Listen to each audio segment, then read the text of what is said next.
Hello, welcome back to Move Ahead with Dalia. I'm your host, Dalia Cahigas, and on today's show, my guest is Juvilee Hernandez, the youth organizer at Northwest Center. Hi, Juvilee. Hi, how's it going? Good. How are you? I'm doing great. Thanks for having me today. Yes, good. Thank you so much for being here.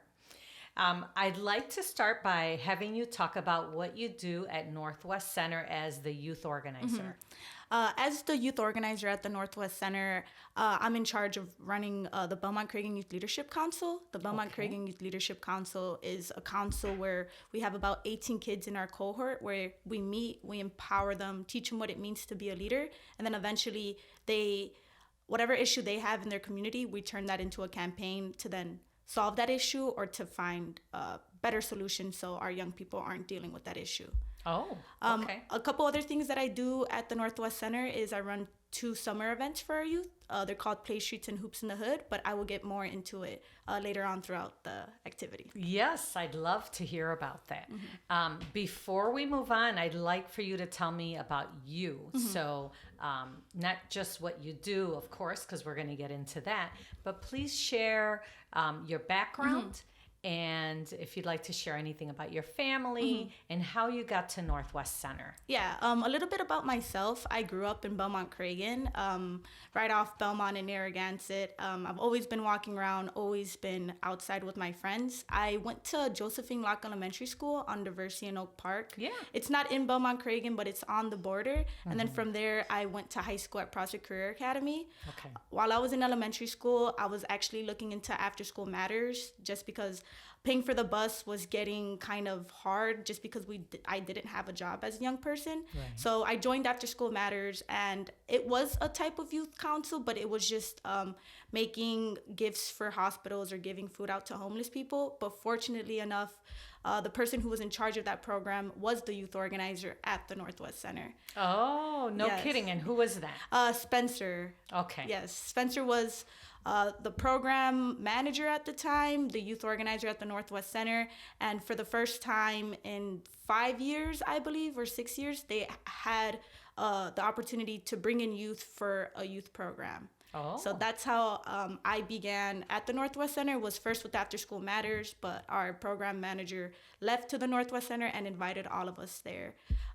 Being at the Northwest Center at first, I was really shy. I didn't know what was going on. And to be completely honest, I didn't know what a nonprofit was.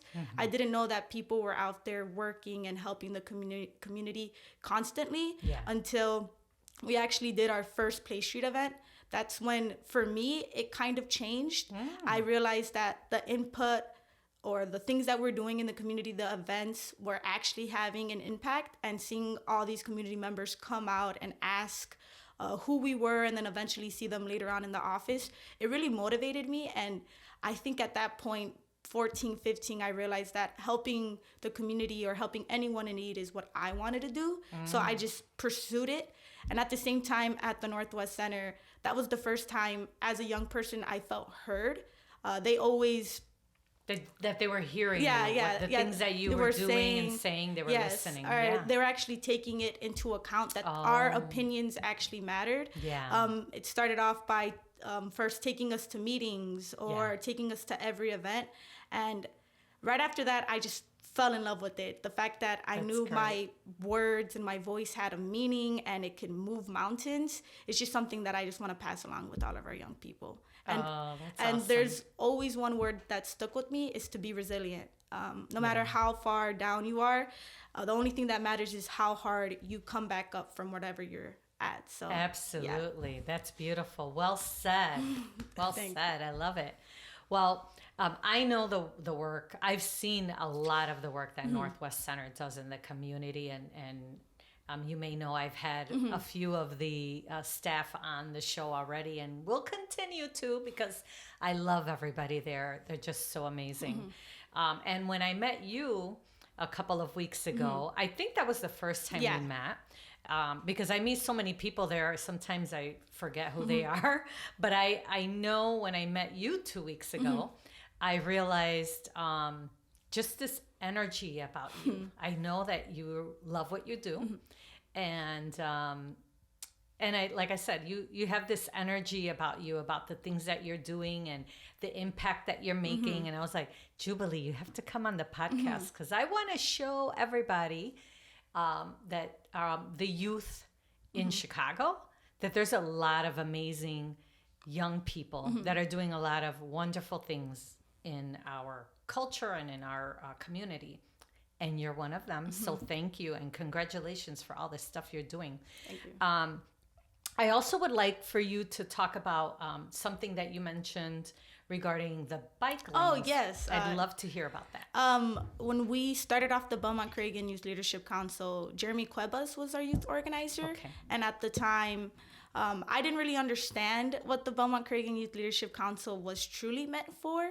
But then once we began to talk to all of our constituents, all of the young people in our group, we began to realize that there was a common problem that we were all having. And it was that public transportation or bike riding wasn't accessible in our community. And a third of our community is under the age of 23, meaning that they focus and depend on public transportation.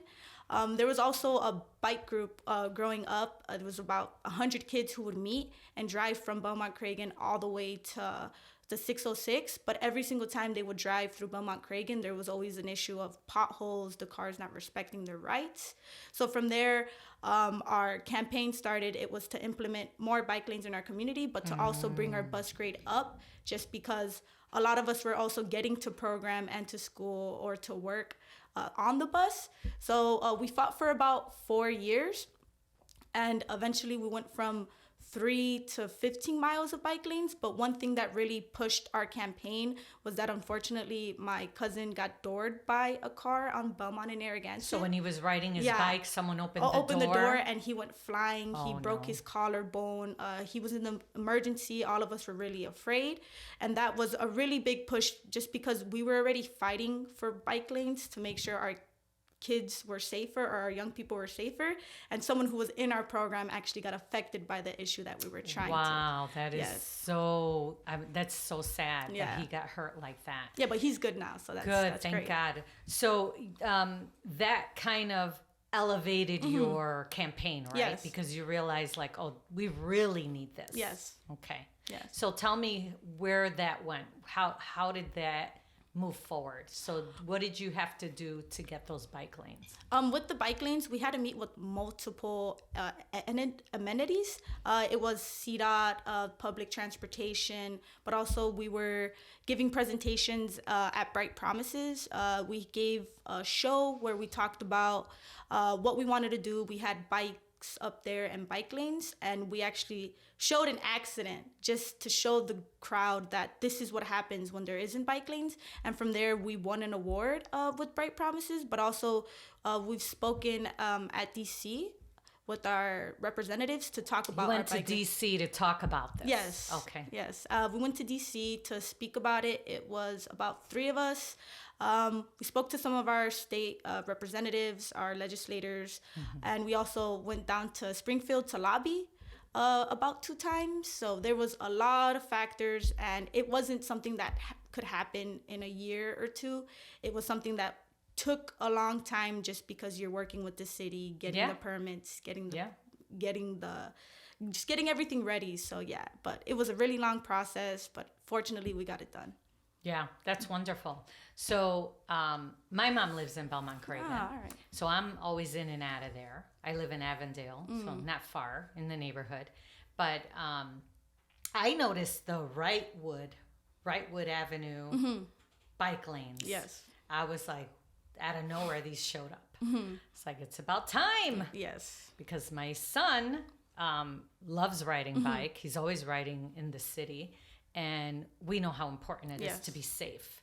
So yeah, that's really wonderful that was something that it unfortunately took a long time, but that goes to show you that when you really put your, time and effort into it, it gets done. Yeah. Eventually you get it done. Yeah. And from that work, we actually got a transportation organizer. So our youth organizer, Jeremy Cuevas, moved on to transportation organizer just because there was so much work that needed to be done. And it was just really great that an issue that we brought up actually opened up a position for our coworker for him to do more work in our community. So that was great. That's amazing. Yes. Yeah, that's fantastic. So congrats to Jeremy. So yeah, let's talk a little bit more about that. So we talked about the bike lanes, how you got into Northwest Center. Tell me about you mentioned there's some events that are coming up now in the summer. Yes. So I'd love to get a little more detail about that. Yes, of course.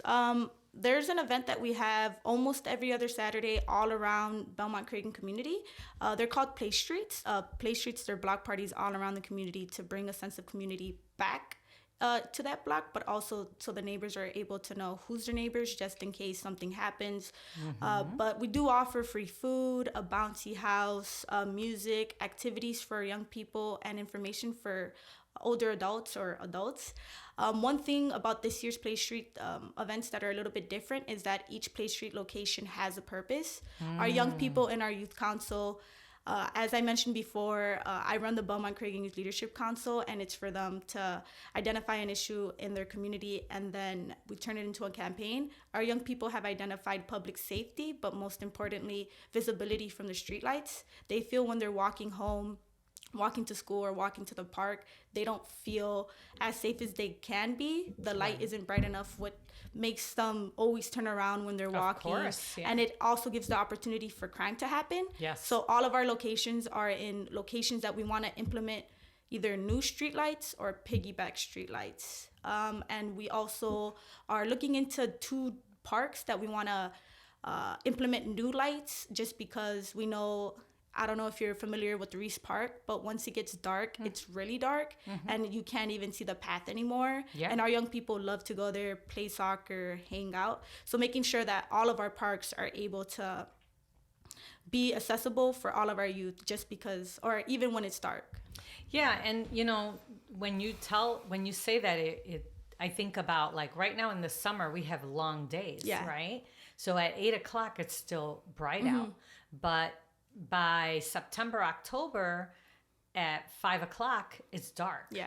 So we definitely need to improve the lighting, especially in parks, but on the blocks, like you said, so people feel safe that they can be seen walking, to the bus stop down their street. And the blocks that our young people chose were blocks with a lot of foot traffic, but also they chose Hanson Park, the walkway through, just because once it gets dark, you cannot walk through the walkway without your flashlight, and it's really unsafe. Yeah. And keeping in mind that there's 4 schools in that neighborhood, so just making sure that all of our young people feel safe, can see their surroundings, and just so they can get home.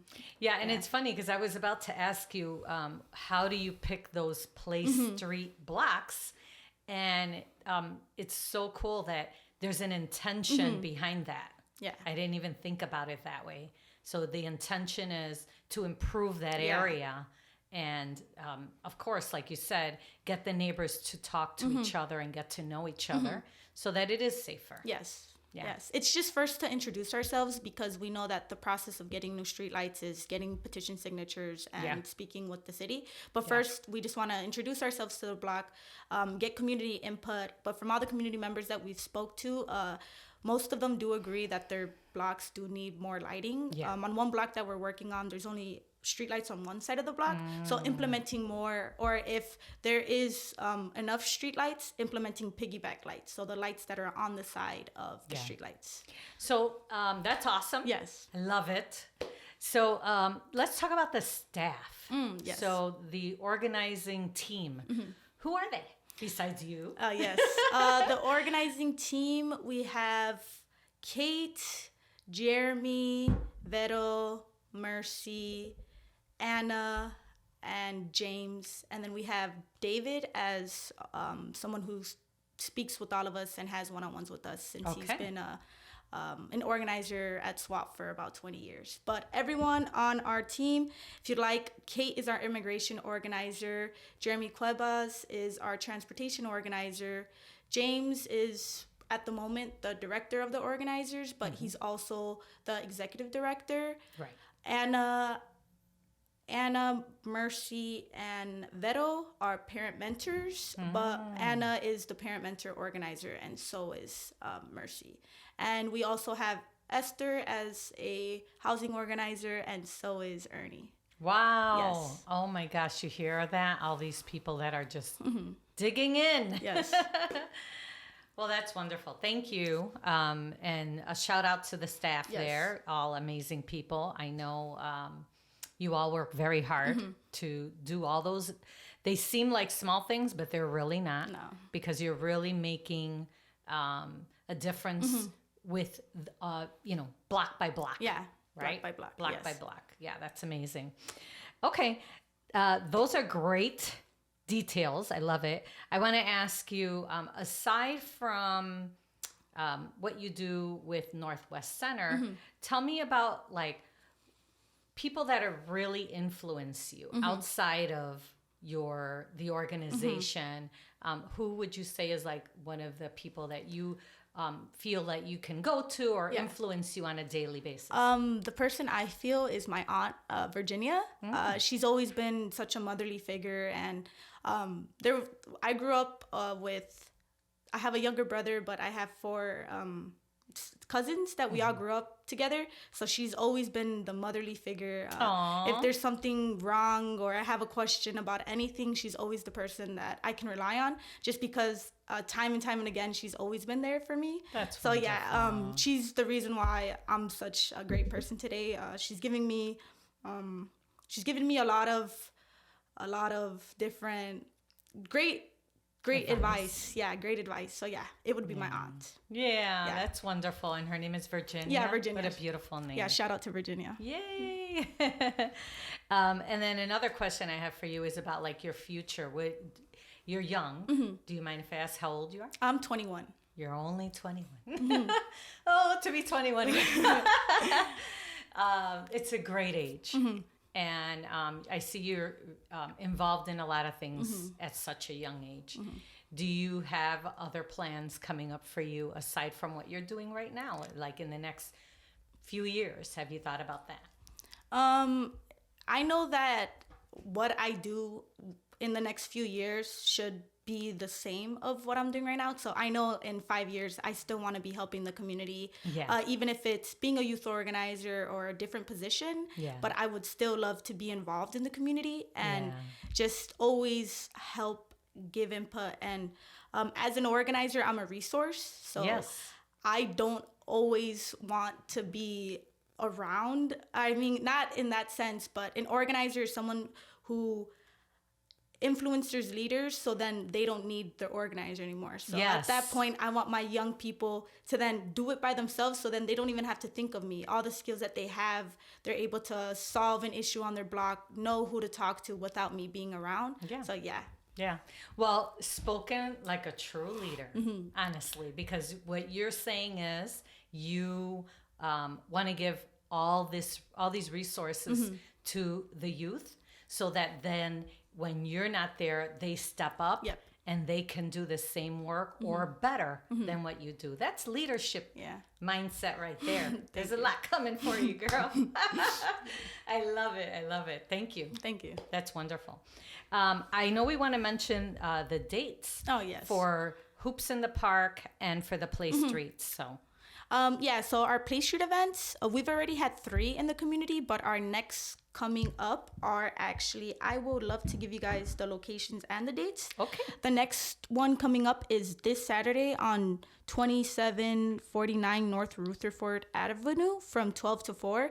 The block party does go on until 9 o'clock, but from 12 to 4, that's when me and my young people will be there giving away free food, hot dogs and hamburgers, making sure the bouncy house is watched, basketball activities, and just coordinating the event. Okay, so that one is actually this weekend, which this won't air until next Wednesday. Okay, but that's fine. Yes. So what would go after that one? The next one would be July 8th on 5506 West Drummond. Okay. From 12 to 4 also. And then the one after that is August 12th on 2220 North Long from 12 to 4. Okay, so August 12th. So there's one on July 8th coming up and one on August 12th. And that's for the Play Streets where they have the free food and fun stuff for everyone in that that comes up. You don't have to live on the block. No. You could just show up. Yeah, it's for the community. It's meant for everyone to come out and have a great time. Okay. So yes. And the other event that we have coming up is Hoops in the Hood. They're every Friday from 3:30 to 5:30. It's a sports-based initiative to teach our young people how to treat one another while treating public space while gaining those social skills. Nice. If you're not a big basketball fan, we do have a volleyball net that went up last year, and our young people really loved it. Yeah. So if you want to come out, play some basketball, help lead some scrimmages, or play volleyball, feel free, come, have a great time. We're there from 3:30 to 5:30 every Friday at Black Hawk Park. At Black Hawk Park. Yes. Okay, awesome. And then, so those are the two events that, well, not two events, but two things that are coming up in the next few weeks through the summer, right? So one other thing that I wanted to ask you, is there anything else you would like to share about what you do or any advice that you want to give to our youth? Yeah, one piece of advice that I would love to give our young people is that your voice is really, really powerful. No one's ever going to know what's going on or what's bothering you if you don't step up and speak up for yourself, even if it's at home or at school or you're out with your friends. Once you realize that your voice can move mountains and it has such a great impact, you will be able to get to where you want to go. And always keep your end goal in sight and never forget where you want to be, because once you lose sight of that, it's going to be very hard to find again. So just really keep your voice, use it as much as you can, but also remember to always have an end goal and try to stick to it as much as you can. Yeah, that's beautifully said. Yes. Thank you, Jubilee. And I will add to that there is a lot of support. Yes. Right? There is a lot of support. I think that many times, especially when you're young, you don't realize it until, you're unfortunately in a bad situation. That there are people out there that care about you and that are there to help you. And there are organizations out there to help you. That's one of the reasons why I have this podcast, is because I want to give everyone from the young to the elderly resources and information so that they know that they could reach out to someone if they need it. And Northwest Center is one of the most amazing organizations in our community, but and they're all incredible people. So I want to mention the website for Northwest Center is northwestcenterchicago.org. Their phone number is 773-283-3888. So if any of this information that Jubilee brought resonates with you and you feel like you'd like to get involved in the youth organizations or volunteer or donate, because donations are very important to keep things moving for the community and for the people there, go to the website again, northwestcenterchicago.org. Anything else you want to share? Just thank you so much for having me today. And Yeah. if anyone has any questions or you want to get involved in any way, just feel free to give us a call, ask for Jubilee, or if you're looking for something in particular, just be sure to ask for that person and we'll get back to you. Yeah.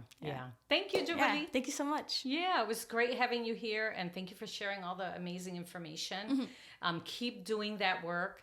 As I mentioned, I could tell from the energy that you bring that you do some terrific things there, and that you're going to continue to. Much success in the future. Thank you. And I'd love to have you come back and maybe talk again about anything else that you guys have coming up that's important. Yeah, of course. Well, thank you Okay. so much for taking the time. I really do appreciate it. Yes, of course. Thank I you. appreciate it.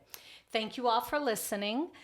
If you have any questions about this podcast, please reach out to me. You can find me on all social media platforms, Dalia the Realtor. If you have any suggestions for future podcasts or guests, please reach out to me. My number is 773-879-4855. Thank you for listening again, and make it a great day. Bye.